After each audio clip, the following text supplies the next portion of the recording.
Se assim como eu, você também fica muito curioso e antecipando as notícias sobre o que está acontecendo entre essa conversa, esse diálogo Brasil e Estados Unidos, qual é a intenção dos Estados Unidos, se o Brasil está avançando ou não, e já percebeu que não dá para confiar na imprensa, até agora tudo que a extrema imprensa falou sobre o que estava acontecendo se provou ser mentira, então eu venho nesse vídeo aqui te fazer uma sugestão. Tem um jornalista, tá? Apenas um, que até agora eu percebi que realmente tem contato dentro da Casa Branca, e tudo que ele fala vem se tornando verdade. Somente uma pessoa até agora. Eu não estou me referindo a Paulo Figueiredo ou Eduardo Bolsonaro, pessoas que eu admiro, mas o que eu vejo é que até eles, às vezes, as pessoas têm uma dificuldade de confiar 100% porque eles têm um lado. E eu concordo com o lado deles, inclusive. Mas esse jornalista aqui, ó, que eu quero apresentar para você, Lorival Santana, esse cara fala exatamente o que está acontecendo. E o que ele fala deixa a imprensa brasileira revoltada, porque ele fala os fatos. Aparentemente é um jornalista de verdade. Eu não sei nem se ele é esquerda ou de direita, mas ele tem a hombridade e a nobreza de se ater aos fatos. Então, eu quero mostrar agora para vocês a última fala dele em relação a esse encontro do Márcio Vieira com do Rubio e como que está a situação do Brasil nos Estados Unidos. Você vai entender por que a imprensa odeia esse cara. É uma questão essencialmente política. E aí uma frase que eu ouvi foi assim, Rubio com o Brasil e Bessent com a Argentina. Ou seja, o secretário do Tesouro é que fala com a Argentina, trata de economia. Rubio não trata de economia, né? Então, sabe? Bem claro, Rubio não trata de economia, tarifaço nem nada, mas foi o Rubio que foi encontrar com o chanceler. Nada sobre tarifas, essas questões. E o núcleo dessa conversa foram os 15 primeiros. Só um detalhe aqui, uma aspas que eu quero abrir rapidão antes de você ver o resto dessa fala dele, que é muito interessante. Essa moça que você está vendo aqui no canto, ó, o nome dela é Larissa Rodrigues, tá? Ela é de Goiânia. Essa moça, ela era aluna na minha escola de inglês. E ela era uma aluna VIP, inclusive. Ela trabalhava numa rádio aqui em Goiânia, chamava Rádio Interativa, a rádio mais esquerdista que você vai ver no Brasil. Um dia, ela me ligou, me xingando de tudo que é nome, porque ela tinha visto uma postagem minha nas redes sociais, isso em 2017, onde eu apoiava o Bolsonaro. Rapaz, essa mulher me xingou, esbaforida, sabe? Ofegante, me xingou de tudo. E saiu da minha escola, cancelou a matrícula, parou de fazer aula na minha escola, porque eu fiz uma postagem em 2017 apoiando o Bolsonaro. Hoje ela está na CNN. Minutos em que estavam só o Rubio e o Mauro Vieira, e que não vazaram, inclusive, o que foi essa conversa, mas foi a conversa política. E aí, o seguinte, ainda muita frustração que o Brasil está no lado errado, nas crises de mais atenção do governo Trump. Isso aqui é fonte, tá? Do governo Trump me falando. E é sério, gente, pode confiar. Tudo que esse cara falou até agora é 100% correto. As crises mais importantes para o Trump: Hamas, Israel, Ucrânia, Rússia, Venezuela. Brasil do lado errado nas três. E ainda outros temas como BRICS, clima, China e Irã. Até clima, quer dizer, realizando a COP aqui, o Trump não gosta da pauta, é contra a pauta da mudança climática. Aí ele fala assim, qual americano no governo dos Estados Unidos quer stick their neck out politically in favor of Brazil in Washington? Quem que vai se expor para defender a pauta Brasil? Não vai. Ou seja, nem os esquerdistas dos Estados Unidos querem defender o Lula. Não tem ninguém fazendo isso. Aí ele diz assim, Argentina, Equador, El Salvador, outros países na América Central, em breve a nova Bolívia ou até a nova Venezuela vão ocupar esse espaço de atenção na América Latina, onde temos novas oportunidades, ele falando em nome dos Estados Unidos e tal, né?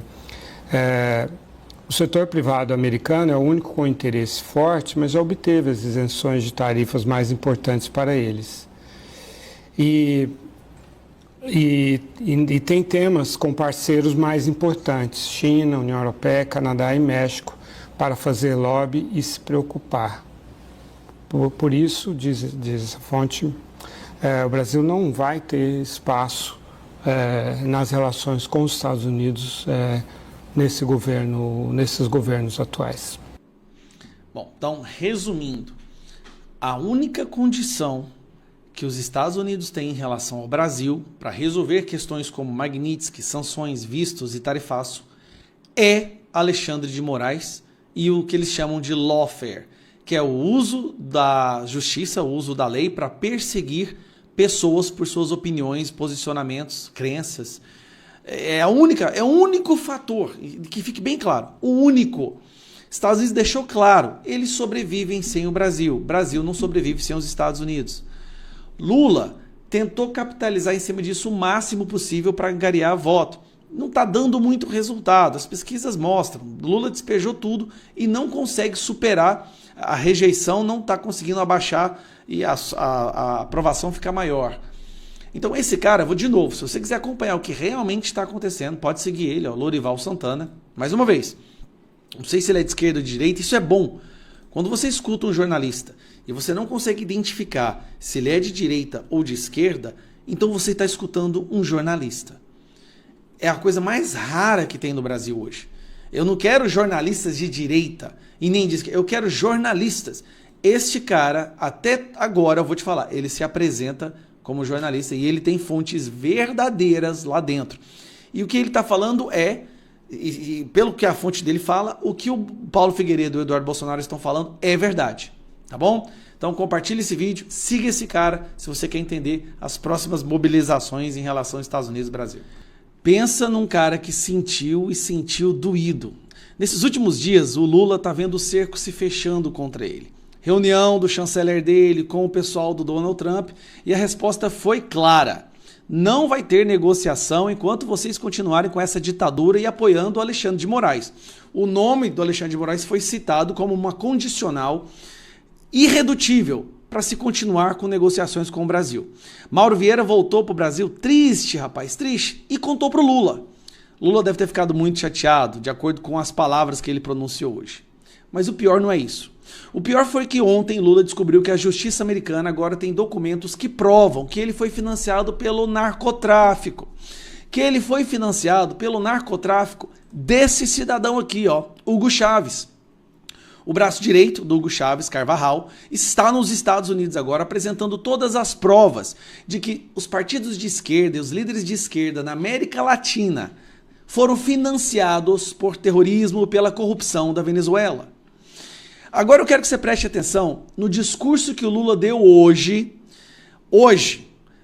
e na roupa que o Hugo Chávez está usando. O Hugo Chávez era conhecido por usar essa camisa vermelha. Você tem percebido como não é isso não, peraí. Aí vem Maduro também, conhecido por usar essa camisa vermelha, e aí vem Lula hoje. Cadê o Lula aqui? Vem cá, Lula. Vem cá você. Aqui.